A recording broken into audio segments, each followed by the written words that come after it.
தினகரனுடைய அமமுகங்கிற கட்சியை தொடங்கின அன்னைக்கு அவர் பேசின வார்த்தைகள்ல இருந்து ம். கடைசியா அவர் என்டிஏல சேர்றதுக்கு முன்னாடி கொடுக்குற அந்த பிரஸ் மீட் வரைக்கும் யோசிச்சு பார்த்தீங்கன்னா, ம். ஒரு இடத்துல அவர் என்ன சொல்லியிருப்பாருன்னா, வாய்ப்பு கிடைக்கிற போதெல்லாம் அதிமுகவை மீட்பதற்கான ஒரு கருவிதான் அமமுக அப்படின்னு சொல்லுவார்.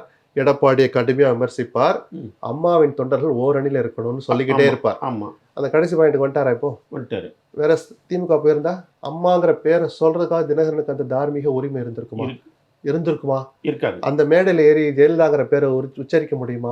முடியாது. என்னங்க நான் உங்க கூட்டணிக்கு வந்திருக்கிறேன், எங்க அம்மா படத்தை வைக்கல, தினகரனால கேட்டிருக்க முடியுமா? எங்க அம்மா புகழ்படுங்க ஜெயலலிதாவின் புகழை நீட்டிக்க செய்கிற, அவருடைய புகழை ஓங்க செய்கிற அளவுக்கு திட்டங்களை நாங்கள் தொடர்ந்து அமல்படுத்துவோம். ஏங்க நீங்க சொல்ல ஸ்டாலினை பார்த்து கேள்வி கேட்க முடியுமா? எவ்வளவோ சங்கடங்கள் இருக்கு. எந்த முடிவு அவர் எடுத்திருந்தாலும், விஜய் கிட்ட போயிருந்தாலும் சொந்த பிரச்சனைக்கே வாயை திறந்து பேசாத விஜயை நம்பி இப்படி அரசியல் தெரிஞ்ச தினகரன் போயிட்டாருன்னு அதுவும் விமர்சனத்துக்கு ஆயிருக்கும். 2 பெரிய அணிகள் களத்துல இருக்கிற போது அரசியலே தெரியாத தாவேகா தொண்டர்களை நம்பி இவர் எப்படி போய் களத்துல இறங்கியிருப்பார்? அதுவும் ஒரு மைனஸ் தானே. ஸோ ஒரு வாய்ப்புலையும் இருக்கிற பிளஸ் மைனஸ் சிந்திச்சு பார்த்து தான் அவர் இந்த முடிவுக்கு வந்திருப்பார். ஓபிஎஸ் இப்ப அந்த யோசனையில தான் இருப்பாருன்னு நான் சொல்றேன்.